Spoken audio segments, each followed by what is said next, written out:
কেন প্রফেসরকে ঠিক সেভাবেই শাস্তি দেওয়া হচ্ছে যেভাবে সে নিজের কুকুরটাকে রাখত। আজকের এই অন্ধকার গল্প বুঝতে গেলে আপনাকে দুবার দেখতে হবে। The think you kill. আর শেষের টুইস্টটা তোমার পুরো ধারণাটাই বদলে দেবে। মুভির মেন ক্যারেক্টার ইয়ামান। ইয়ামান তার স্ত্রী মারিয়াকে নিয়ে শহর থাকতো, অথবা ইয়ামান একজন কলেজের প্রফেসর, তাই হয়তো নিজের সুবিধার জন্য বাড়ি ছেড়ে বউকে নিয়ে শহর থাকতো। ইয়ামানের বাবা মা বোন সবাই রয়েছে, যারা তাদের নিজস্ব বাড়িতে আছে। পরদিন ইয়ামান তার মাকে দেখতে বাড়ি আসে, সাথে ডাইপার নিয়ে। ইয়ামানের মা পায়ে অসুবিধে ছিল, যার জন্য তার মা চলতে পারতো না। ইয়ামান তার মাকে খুব ভালোবাসে। ইয়ামান এসেই তার মার বাথরুম পরিষ্কার করে দেয়, তার মার যাতে কোনো অসুবিধে না হয় সেজন্য সে সব কিছু চেক করে ঠিকঠাক করে রাখছে।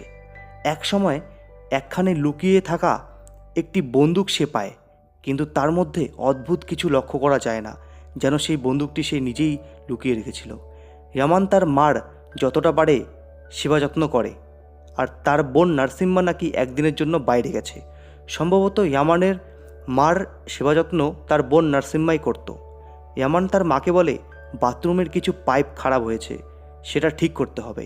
ইয়ামান তার মাকে স্নান খাওয়া দাওয়া করিয়ে যাওয়ার পথে তার সাথে তার বাবার দেখা হয়। ইয়ামানের ও তার বাবার মধ্যে সম্পর্ক ভালোই ছিল, কিন্তু যখন সেই বাথরুমের সমস্যার কথা ইয়ামান তার বাবাকে জানায়, তাতে তার বাবা রাজি হয় না। দুজনের মধ্যে কথা কাটাকাটি শুরু হয়। হয়তো এজন্যই ইয়ামান তাদের ছেড়ে দূরে থাকে। এমনিতে তো তাদের মিল রয়েছে, কিন্তু তাদের কথাবার্তার মধ্যেও কোনো মিল নেই। এটা একটা ছোট কারণ হতে পারে। ইয়ামান সেখান থেকে সোজা গাড়ি নিয়ে সোজা তার পাহাড়ের সেই সুন্দর বাগানটিতে চলে আসে, যেখানে একটি কুকুরও থাকতো। সেদিন ইয়ামান ডক্টরের কাছে আসে, কারণ তাদের বিয়ের অনেক দিন হয়ে গেছে, কিন্তু তাদের কোনো সন্তান নেই। সেদিন রাতে ইয়ামান তার স্ত্রী মারিয়াকে বলে যে মাকে আমরা এখানে নিয়ে আসি।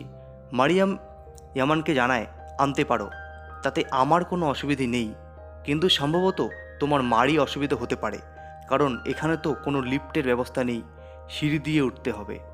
ইয়ামান তার মাকে নিয়ে খুব চিন্তায় থাকে, অথবা চিন্তায় ছিল। ইয়ামান তার মাকে খুব ভালোবাসে, সেজন্য সে মনে মনে চিন্তা করেই ফেলে যে তার মাকে সে সেখানে নিয়ে আসবে। ইয়ামান গাজীর একটি ইউনিভার্সিটিতে পড়ায়। প্রতিদিনের মতো সেদিনও সে বাড়ি যায়।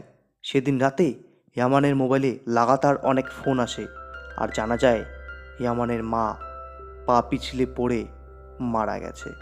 সেদিন রাতেই তারা গাড়ি নিয়ে তার মাকে দেখতে ছুটে আসে, কিন্তু ততক্ষণে ইয়ামানের মাকে পোস্টমর্টমের জন্য পাঠিয়ে দেওয়া হয়ে গেছে। বাড়িতে যখন তারা সবাই কান্নাকাটি করছিল, ইয়ামানের বাবা সবাইকে বলে কান্নাকাটি করে কি লাভ, যে চলে গেছে সে তো কখনোই ফিরবে না। ইয়ামান রেগে যায় আর বলে কেউ কান্না করলেও কি তোমার কাছে পারমিশন নিয়ে করতে হবে? এক দু কথায় তাদের মধ্যে ঝামেলা লেগে যায়। এরপর ইয়ামান যখন জানতে চায় যে তার মা কীভাবে মারা গেল বা কীভাবে সেই দুর্ঘটনা ঘটল, তখন তার বাবা ইয়ামানকে টেরা টেরা কথা শোনায়। ইয়ামান ভেতরে ভেতরে রাগে ফুলে ওঠে। সেদিন ইয়ামান বাড়ি চলে আসে। বাড়ি এসে খুব কান্না করতে থাকে আর আফসোস করে যে মাকে আগেই এখানে নিয়ে আসলে ভালো হতো। এই যে আফসোস, এটা কিন্তু খুব খারাপ জিনিস। প্রিয়জনকে হারিয়ে ফেলার পর এই আফসোসটি মানুষকে ভেতর থেকে দুর্বল করে দেয়, কারণ তার মনে এখন একটা জিনিস চলছে যে যদি মাকে আগেই নিয়ে আসতাম তাহলে হয়তো মা আজ বেঁচে থাকতো। পরদিন ইয়ামান আবার সেই বাগানে যায়, আর সেদিন ইয়ামানের বাগানে একটি নতুন লোক আসে কাজের খোঁজে।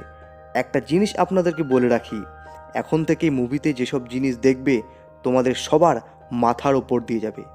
আমারও গেছিল, কিন্তু চিন্তা করো না, আমি সব বুঝিয়ে দেবো মুভির শেষে। তো সেদিন যেই লোকটি ইয়ামানের কাছে এসেছিল তার নাম মালি। ইয়ামান তাকে জল খেতে দেয়, দুজন দুজনের সাথে কথাবার্তা বলে। কথায় কথায় লোকটি তার বাগানের দেখাশোনার কাজ করতে চায়।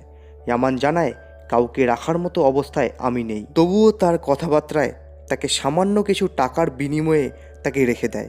ইয়ামান তাকে তার পোষা কুকুরটির কাছে নিয়ে যায় পরিচয় করিয়ে দেওয়ার জন্য। সে একটু ভয় পায় কুকুরটিকে দেখে। ইয়ামান তার স্ত্রীকে বিষয়টি জানায়। পরদিন নার্সিম্মা ইয়ামান তার মার কবরে যায়। আর একটা জিনিস, নার্সিম্মা মানে ইয়ামানের বোন, সেও বিবাহিত ছিল। নার্সিম্মা ইয়ামানকে একটি ঘটনা জানায়। নার্সিম্মা কেঁদে কেঁদে ইয়ামানকে বলে একদিন আমি দেখেছিলাম বাবা মাকে খুব মেরেছিল।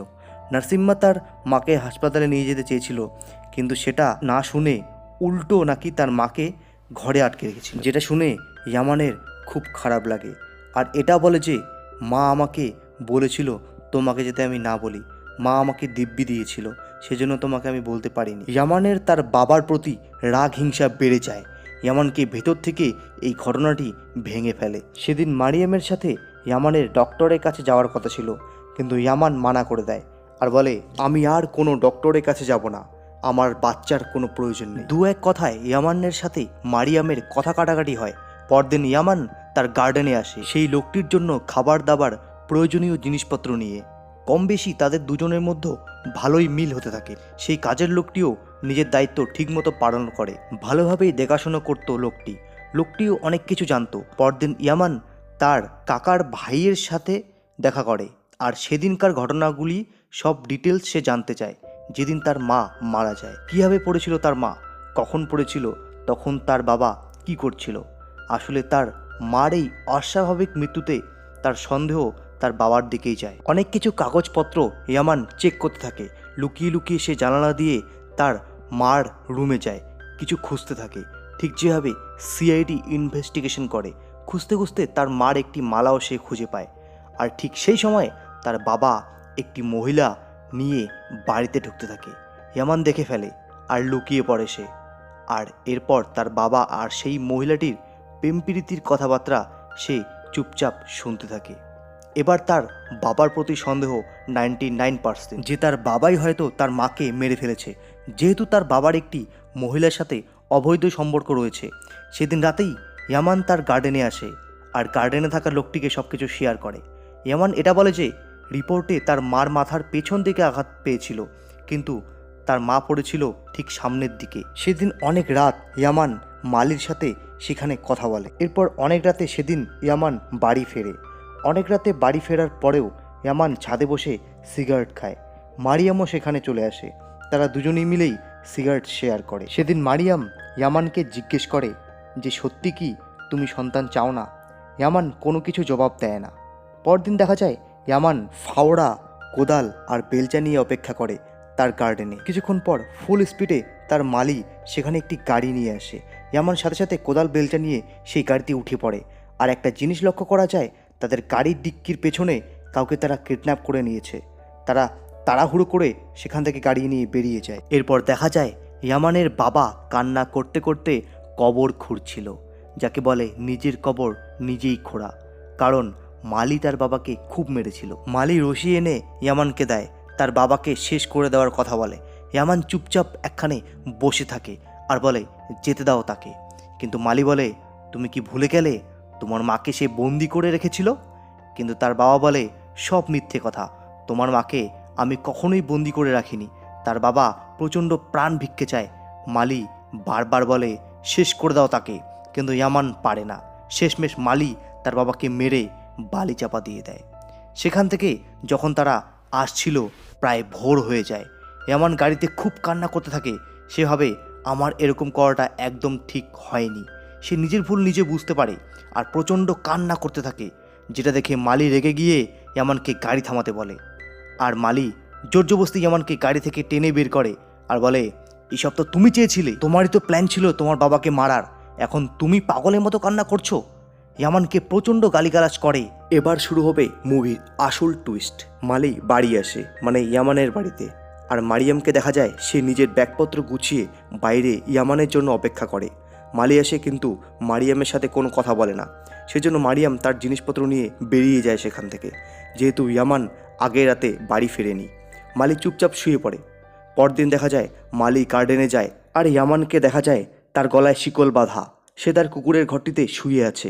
মালি তাকে খাবার দিতে আসে, ঠিক যেভাবে সে তার কুকুরটিকে খাবার দিত।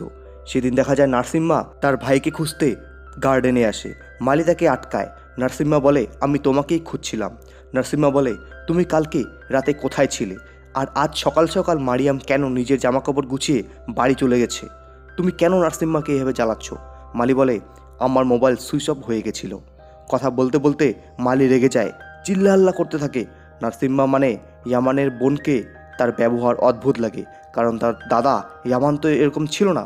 সে তো শান্তশিষ্ট লোক ছিল, হঠাৎ তার দাদা এভাবে বদলে গেল কেমন করে? নার্সিম্মা রেগে সেখান থেকে চলে আসে। মালি তার কলেজ থেকে যখন বাড়ি ফিরছিল, তার একটি স্টুডেন্ট তার কাছে হেল্প চায়। আপনাদের মাথা হয়তো এখন অনেক প্রশ্ন তৈরি হচ্ছে, চিন্তা করো না, তোমাদের প্রশ্নের জবাব আমি মুভির শেষে দিচ্ছি। মালি তার স্টুডেন্টকে বাড়ি নিয়ে আসে, আর দেখা যায় তার বাড়ির সামনে সেই মহিলাটি, যেই মহিলাটিকে ইয়ামান তার বাবার সাথে বাড়িতে দেখেছিল। মহিলাটি ইয়ামানের কাছে আসে হামিদের খোঁজে, মালির কাছে। মালি মহিলাটিকে রাগ দেখায় আর বলে, তোমার আমার বাবার সাথে কি সম্পর্ক? কেন, তুমি কি আমার বাবার সাথে শুয়েছিলে?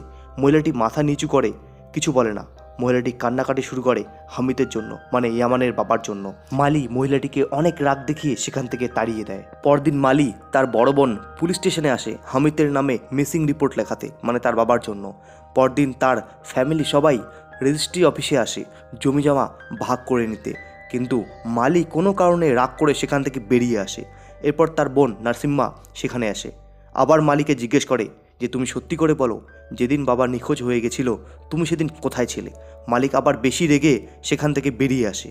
পরদিন মালি তার গার্ডেনে আসে জল নিয়ে, কিন্তু একসময় ইয়ামান মালির উপর আক্রমণ করার চেষ্টা করে, যার জন্য মালি রাগ করে সেই জল ফেলে দেয় আর সেখান থেকে চলে আসে। এরপর কিছুদিন পর পুলিশ স্টেশনে মালিকে ডাকে কিছু প্রশ্নের উত্তর নিতে। পুলিশ তাকে জিজ্ঞাসাবাদ করার পর তাকে ছেড়ে দেয়। তারপর মালি সোজা তার স্ত্রী মারিয়ামের কাছে আসে দেখা করতে। বলে রাখি, মারিয়াম একজন পশুর ডক্টর। মালি মারিয়ামকে বলে, পুলিশ আমাকে সন্দেহ করছে। পুলিশ যদি তোমাকে জিজ্ঞেস করে যে সেদিন রাতে আমি কখন বাড়ি ফিরেছি অথবা কোথায় ছিলাম, তুমি পুলিশকে বলবে সেদিন আমি 8:30টার দিকে বাড়ি চলে এসেছিলাম। মারিয়াম একটু হেসে সেখান থেকে চলে যায়। সেখান থেকে সোজা মালি আবার গার্ডেনে আসে। সে এসে দেখে ইয়ামানের অবস্থা খুবই খারাপ। পরদিন মালি তার ফার্মের কাজ শেষ করে আবার যখন বাড়ি ফিরে আসে আর দেখতে পায় মারিয়াম বাড়ি ফিরে এসেছে, কিন্তু মালির চোখে মুখে কোনো পরিবর্তন দেখা যায় না। যে তার বউ বাড়ি ফিরে এসেছে তার মুখে চোখে কোনো পরিবর্তন নেই, মানে সেটা একটা নর্মাল ব্যাপার। মালির এরকম পরিবর্তন দেখে মারিয়াম কিছু ইমোশনাল কথা বলে, যার জন্য মালিও ইমোশনাল হয়ে তার কাছে আসে। এরপর তারা দুজনকে আদর করতে থাকে। পরদিন তারা আবার ডক্টরের কাছে যায়। মারিয়াম বলে, আমাদের একটা সন্তানের খুব প্রয়োজন, তার জন্য যা করতে হয় আমরা তাই করব, যত টাকা প্রয়োজন আমরা দিতে রাজি আছি। এরপর সেই ডক্টর বলে, তাহলে তোমরা ইউএস চলে যাও, উন্নত চিকিৎসা নাও। আর এখন যেহেতু তাদের টাকার প্রয়োজন, সেজন্য মারিয়াম তার বোন সহ একটি অফিসে যায় জমি যতটা সে ভাগে পাবে সেটি বিক্রি করার জন্য। কিন্তু নার্সিম্মা বলে দেয়, আমি জমি বিক্রি করব না যতদিন না বাবা ফিরে আসে। মালি বলে, আমার টাকার খুব প্রয়োজন আমার চিকিৎসার জন্য। এখানে আমি অনেক চেষ্টা করেছি, কিন্তু এখন আমাকে বাইরে যেতে হবে। সম্ভবত এই কথা শোনার পর তার বোন নার্সিম্মা রাজি হয়ে যায়, কিন্তু সেটা দেখানো হয় না। এরপর মালি তার বাবার বোনের সাথে দেখা করতে হসপিটালে আসে। এরপর হামিদ, মানে ইয়ামানের বাবার ব্যাপারে কিছু কথা বলে তার বোন, যার জন্য আলী একটু ভাবুক হয়ে যায়। আসলে ইয়ামানের বাবা যতটা খারাপ মনে হয়েছিল, সেই লোকটি ততটা খারাপ ছিল না। মালিক গাড়ি নিয়ে সোজা সেই কবরের দিকে আসে যেখানে তারা ইয়ামানের বাবাকে মেরে পুঁতে দিয়েছিল। কিন্তু অদ্ভুত কাণ্ড, যেখানে হামিদকে মানে ইয়ামানের বাবাকে পুঁতে ফেলা হয়েছিল সেখানে কোনো লাশই নেই, আর কবরটি খোঁড়া, যেটা দেখে মালির মাথা নষ্ট হয়ে যায়। সেজন্য সে সোজা গার্ডেনে আসে, এসে দেখে ইয়ামান পড়ে রয়েছে, অবস্থা খুবই খারাপ। সেজন্য সে যখন ইয়ামানের শিকলটি খুলছিল, পেছন দিক থেকে ইয়ামান চুপ করে সেই শিকল পেছন দিক দিয়ে মালির গলায় পেঁচিয়ে চিপে ধরে। মালি ছটপটাতে থাকে, ছটপটাতে একসময় মালি মারা যায়। মালিকে মারার পর ইয়ামান তার লাশটির সাথে কি করে দেখানো যায় না, অথবা দেখা যায় না, সম্ভবত পুঁতে ফেলে। ইয়ামান নিজেকে আয়নায় দেখে, একটু আশ্চর্য হয়। সে তার বাগানের জল দিয়ে নিজের শরীরটিকে পরিষ্কার করে। এরপর রাতে যখন ইয়ামান বাড়ি ফেরে, সে সোজা তার স্ত্রীকে জড়িয়ে ধরে। এখানে প্রশ্ন একটাই, কালকে অবধি ইয়ামানের বাড়িতে অথবা ইয়ামানের জায়গায় মালি ছিল, কিন্তু অদ্ভুত ব্যাপার, তাদের ফ্যামিলি অথবা ইয়ামানের স্ত্রী মারিয়ামও বুঝতে পারল না যে তার স্বামীর জায়গায় অন্য পুরুষ ছিল। হ্যাঁ, এই মুভির সবথেকে বড় টুইস্ট এটাই। আমি এই বিষয়টা এক্সপ্লেইন করে দিচ্ছি, একটু অপেক্ষা করো। নিয়মিত ইয়ামান কলেজ থেকে একটি ঝিলের কাছে আসে অথবা একটি নদীর কাছে। তার বাবার গাড়িটি পাওয়া গেছে, গাড়িটি জল থেকে বের করা হয়, কিন্তু তার বাবার লাশ পাওয়া যায় না। ইয়ামান সোজা সেই খবরটি দিতে সেই মহিলার কাছে আসে।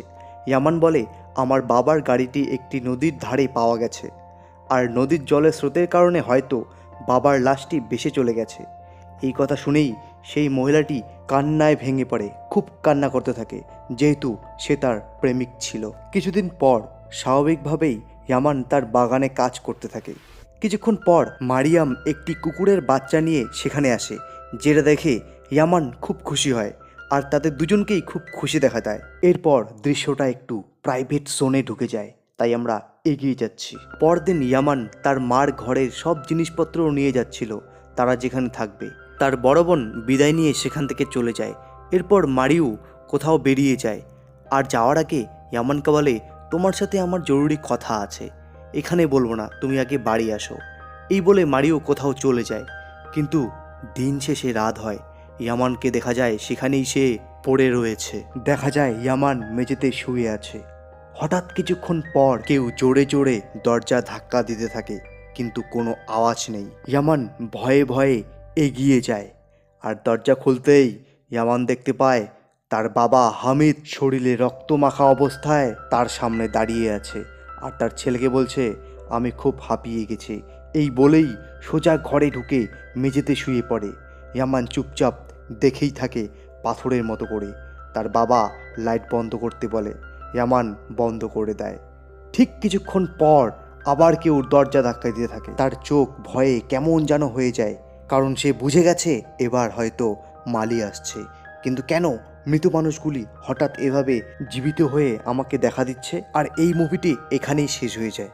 মুভিটি শেষ হওয়ার পরেও অনেক প্রশ্ন রেখে যায়। এই মুভিটি পুরোটা বুঝতে হলে একটা জিনিস মাথায় রাখতে হবে, আমরা যা যা দেখেছি তার সব কিছুই 100% বাস্তব না। নায়ক তার মায়ের মৃত্যুর জন্য ভেতর থেকে ভেঙে পড়ে এবং সে বিশ্বাস করতে শুরু করে তার বাবাই এর জন্য দায়ী। এই রাগ আর ট্রমা থেকেই তার ভেতরের একটা অন্ধকার দিক তৈরি হয়, যেটাকে আমরা মালি হিসেবে দেখি। কিন্তু আসলে মালি কোনো আলাদা মানুষ নয়, সে নায়কের নিজেরই আরেকটা রূপ, যাকে দিয়ে সে নিজের খারাপ কাজগুলি করায়, যাতে সে নিজেকে সরাসরি খুনি মনে না করে। বাবার মৃত্যু কোনো অ্যাক্সিডেন্ট না, এটা একটা প্ল্যানেট মার্ডার। কিন্তু সেই খুনটা যেভাবে কবরের মধ্যে বা শান্তভাবে দেখানো হয়েছে, সেগুলো আসলে নায়কের মাথার ভেতরের একটি ভার্সন, বাস্তব ঘটনা না। বাস্তবে কি হয়েছে, বাবাকে অন্য কোথাও মারা হয়েছে, তারপর গাড়িটা জলে ফেলে অ্যাক্সিডেন্ট দেখানোর চেষ্টা করা হয়েছে, আর লাশ সরিয়ে ফেলা হয়েছে। তাই আমরা গাড়ি পাই কিন্তু লাশ পাই না। আর শেষের দিকে যে সিনগুলো দেখি, বাবা চুপচাপ শুয়ে পড়েছে বা কবর খালি, এসব আসলে নায়কের গিল্ট আর ইমাজিনেশন, যেগুলো দিয়ে সে নিজেকে বোঝাতে চায় যে সে ঠিক কাজ করেছে। শেষ পর্যন্ত সে তার বাবাকে না, নিজের মানবিক দিককেই মেরে ফেলে আর নিজের ভেতরের অন্ধকারকে জিততে দেয়। আরেকটি প্রশ্ন, সে নিজেকেই শিকলে বাঁধে কেন? সে নিজের ভেতরের খুনি অন্ধকার দিককে কন্ট্রোল করতে চায়, তাই মালি তার ডার্ক সেলফকে শিকলে বেঁধে রাখে। এখানে খেয়াল করলেই দেখবেন মালির কোনো স্পষ্ট পরিচয় নেই, সে হঠাৎ আসে আর হঠাৎ গায়েব হয়ে যায়। আর সবচেয়ে বড় প্রমাণ, সব খারাপ কাজের সময় শুধু মালি থাকে, কিন্তু দায়টা পড়ে না ইয়ামানের ওপর, কারণ দুজনেই আসল একই। মানে মালি কখনো আলাদা কেউ ছিল না, ইয়ামানাই নিজের ভেতরের খুনিটাকে একটা আলাদা মুখ দিয়েছিল। এই ধরনের আরও মাইন্ড ব্লোয়িং মুভির আসল রহস্য যদি সহজভাবে জানতে চান, তাহলে ভিডিওটা ভালো লাগলে অবশ্যই একটা লাইক করে দেবেন আর চ্যানেলটাকে সাবস্ক্রাইব করে পাশে থাকবেন। আপনাদের একটা ছোট সাপোর্ট আমাকে আরও ভিডিও বানাতে অনেক সাহায্য করে।